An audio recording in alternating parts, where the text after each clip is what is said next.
नमस्कार मित्रों, आप देख रहे हैं यूट्यूब चैनल राघव शरणम को। मैं हूं आदित्य शास्त्री। आप लोगों के सामने बहुत सारे प्रश्न आए, जिज्ञासाएं आई। और देखिए, जिज्ञासा जीवन में आती ही रहती है। जिज्ञासा क्यों आती है? विकल्प और संकल्प उठने के कारण। प्रश्न आया कि विकल्प क्यों उठते हैं? जब आप इच्छुक होते हैं तब आप के अंदर विकल्प आते हैं, और जब आप दृढ़ता पे जाते हैं तब आप पे संकल्प आते हैं। तो विकल्प और संकल्प यह आनी ही चाहिए।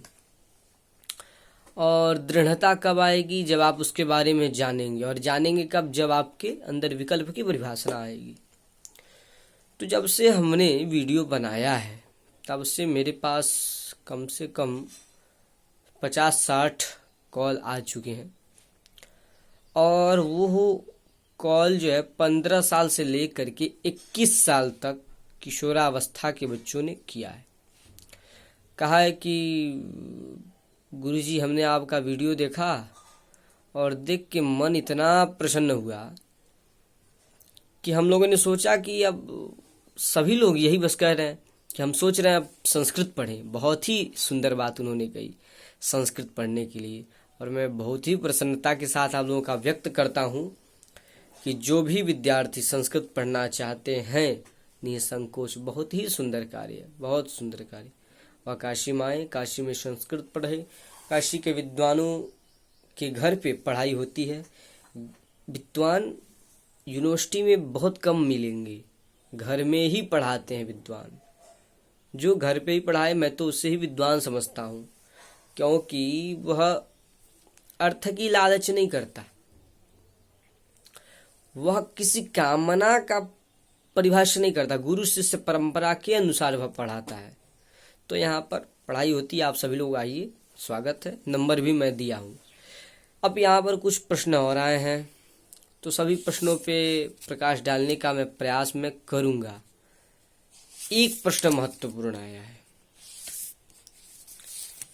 एक प्रश्न यह आया है कि दान के विवरण के बारे में बोलिए।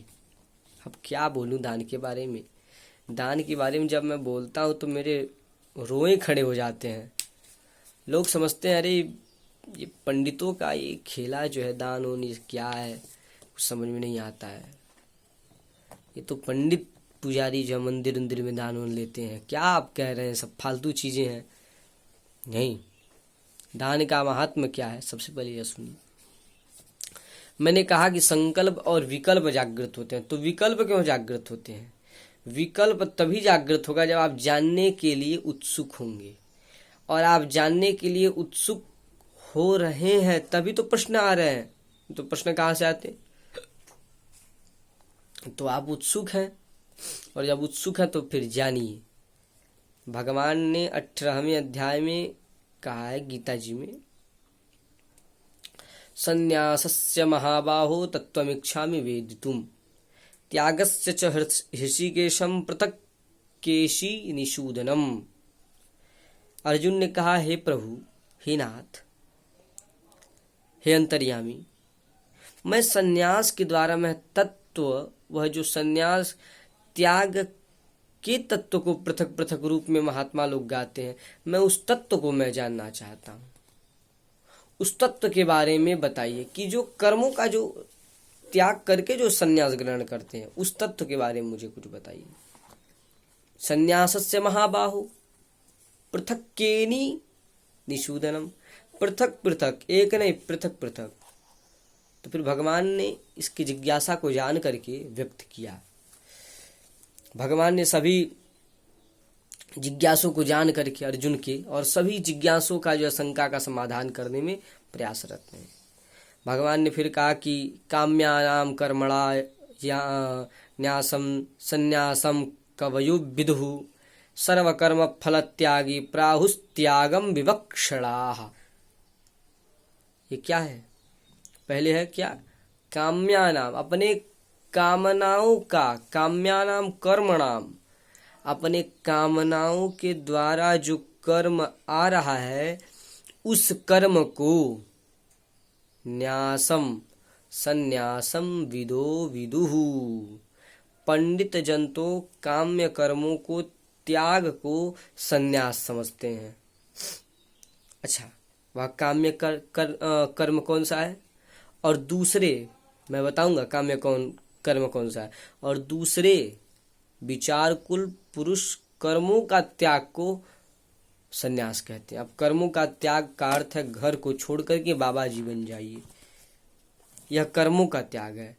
और कामनाओं का त्याग, घर में रह करके, गृहस्थी में रह करके सिर्फ मात्र कामनाओं का त्याग करना, यह भी एक संन्यास है। भगवान ने दो रास्ता बता दिया। अब दोनों रास्तों का भगवान विवरण करेंगे। याज्यदोषं वदित्येके कर्म पाहुर्मनीषिणः यज्ञदान तपः कर्म न त्याजम इति चापरे। कई विद्वान ऐसा भी कहते हैं कि कर्म मात्र दोष है, इसलिए त्यागने के योग्य है। मैं कर रहा हूँ, मैं कोई कार्य कर रहा हूँ, उस कार्य में दो विवक्षाएं आती, एक गलत और एक सही। मैं गलत भी करता हूँ और सही भी करता हूँ, तो इसलिए त्यागने के योग्य है। दूसरे विद्वान यह भी करते हैं कि यज्ञ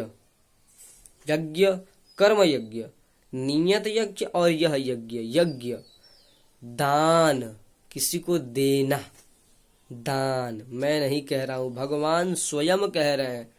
दान और तप रूप कर्म त्यागने योग्य नहीं है। इसको जब त्याग देंगे तो धर्म का मूल स्तंभ खत्म हो जाएगा। लेकिन भगवान एक बात और कहते हैं, संन्यास और त्याग, इन दोनों में से पहले त्याग के विषय में तू मेरा निश्चय सुन, क्योंकि त्याग सात्विक राजस तामस 3 प्रकार के गुणों के भेद से भी बतलाए गए हैं। पहला सुन लीजिए पहला, यज्ञदान तपः कर्म न त्याजम कर्ममेव तत् यज्ञो दान तपश्चैव पावनानि मनीषिणम्। यज्ञ, दान, तप और कर्म त्याग करने योग्य नहीं है, बल्कि वह तो अवश्य कर्तव्य है। उसको तो तुम अवश्य करो और दृढ़ता पूर्वक करो। ध्यान रहे, आप कहेंगे कि ऋषिकेश गोविंद गुड़ाकेश को क्यों सुना रहे हैं, गोविंद अर्जुन को क्यों सुना रहे हैं? तो यह समझने योग्य विषय है कि अर्जुन को इसलिए सुना रहे हैं क्योंकि छात्र धर्म, क्षत्रिय धर्म का यह कर्तव्य होता है कि धर्म की रक्षा करे और दान करे। अब दान कौन है? दान कई प्रकार के होते हैं।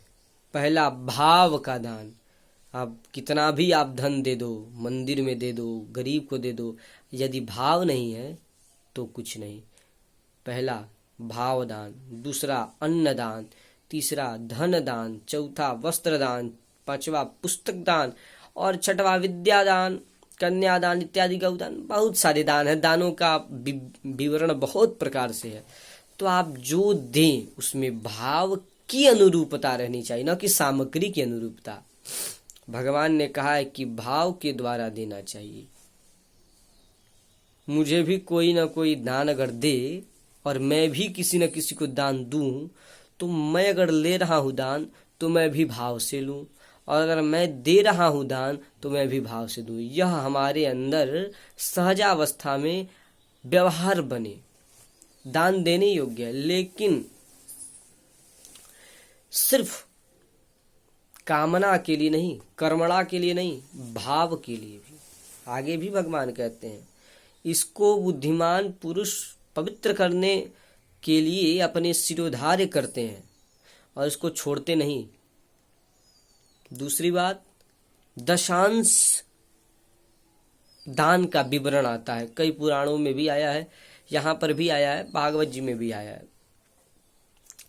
पहली बात तो दान लेनी नहीं चाहिए। दान लेने मात्र से पाप आता है आपके घर में।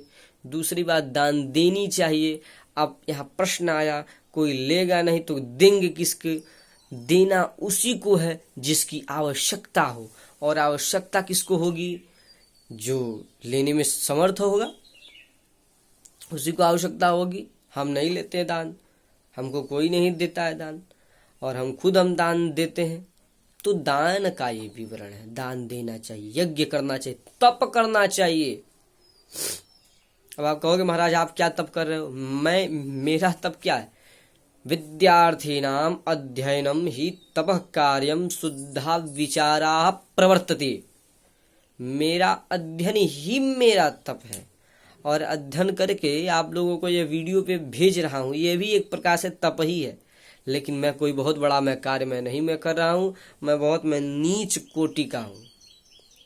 इसलिए मैं नीच में कोटि का हूँ क्योंकि मैं अपना कर्म सही में मैं नहीं कर रहा हूँ।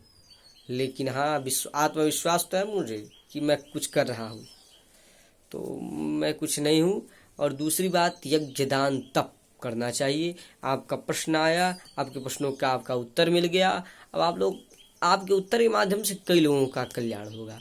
कई लोग गरीबों की दीनता को हटाएंगे, कई लोग गरीबों को दान देंगे। हमको दान मत दें, ब्राह्मणों को दान न दे।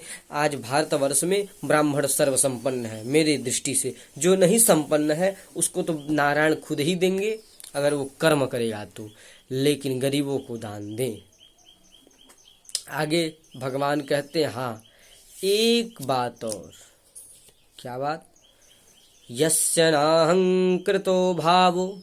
देखिए मैंने जो पूर्व में कहा, बुद्धिर्यस्य न लिप्यते हत्वापि स इमान् लोकान् हन्ति न निबध्यते।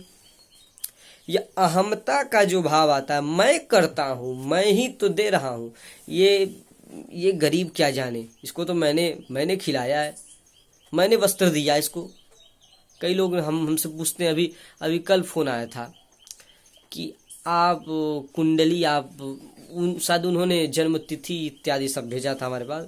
तो उन्होंने कहा था कि आप मेरा जन्म कुंडली आप देख ले। तो मैं आपके गूगल अकाउंट और क्या था, पेटीएम, और आपके अकाउंट नंबर में मैं डाल दे रहा हूँ। मैंने कहा ये कदापि मत कीजिए, कदापि मत कीजिए आप।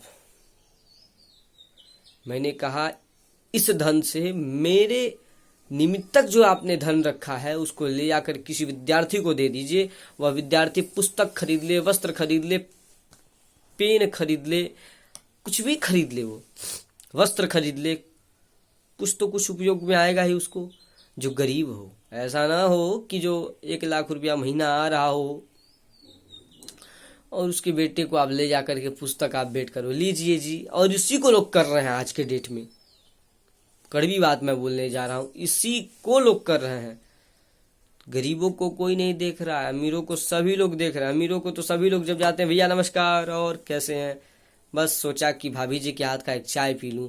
गरीब के यहाँ कोई नहीं जाता। यह हमारे देश की बड़ी विडम्बना है, बड़ी विडम्बना है। मैं जब मंदिरों पे जब जाता हूँ तो देखता हूँ गरीबों को। तो ये सब न किया जाए। और दान का यह विवरण है, मैं कर रहा हूँ।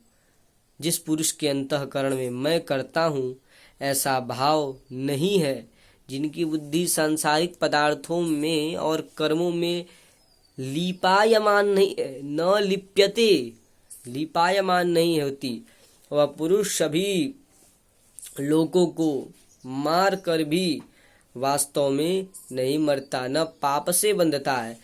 मैं करता हूँ ऐसा नहीं सोचना चाहिए। देखिए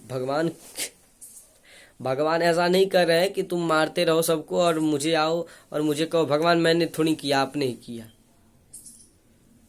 मैं जब गुरुकुल में मैं जब पढ़ता था तो एक बहुत बड़े डाकू थे उधर उस क्षेत्र में। तो भैया एक आते थे तो मिलते थे, तो कहते थे कि मैं जब डाकू के वहाँ पूजा अनुष्ठान कराने के लिए वो गए थे, तो वह यही बस कहता था कि गुरुजी मैं नहीं किसी को मारता उड़ता हूँ, वो तो भगवान ने हमको भेजा है कि जाओ मारो। और वो काली माता का बहुत बड़ा उपासक था। वो कहा कि माँ मुझे कहती है कि तुम मारो। तो इसकी भ्रांति थी, उसकी जड़ता थी। मैं रहता तो समझाता। अब भैया कुछ बोलते नहीं थे डर के मारे, लेकिन मैं तो डरने वाला नहीं हूँ। मैंने कई वीडियो भेजा, कई वीडियो भेजा, सभी लोग गाली दे रहे हैं, कुछ ना कुछ कह रहे हैं, किसी ने मुझे नहीं छोड़ा। शंकराचार्य के वहाँ से फ़ोन आया मेरे पास कि ब्राह्मण को आप क्या कह रहे हैं। मैंने कहा ब्राह्मण होता यार कौन है? इसी गीता जी में लिखा हुआ है कि ब्राह्मण कौन है, क्षत्रिय कौन है, शूद्र कौन है।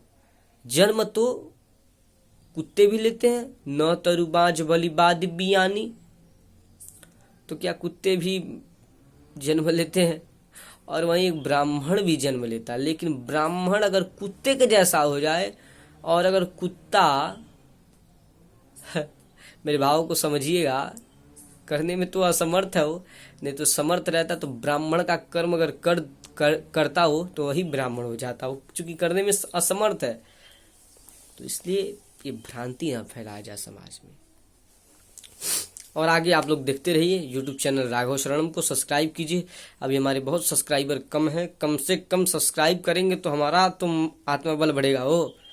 आत्मबल बढ़ाइए और करते रहिए, हम भी लगे हैं आप लोग के साथ में। जहाँ तक चलेगा, जब तक चलेगा चलाएंगे, मत घबराइए आप लोग। और देश में जितनी भी भ्रांतियाँ, जितनी भी आपके सवाल हैं, आप लोग के साथ मैं बना रहूँगा हमेशा। इसी के साथ विदा लेते हुए आप लोगों को प्रणाम करता हूँ। जय हिंद, जय भारत।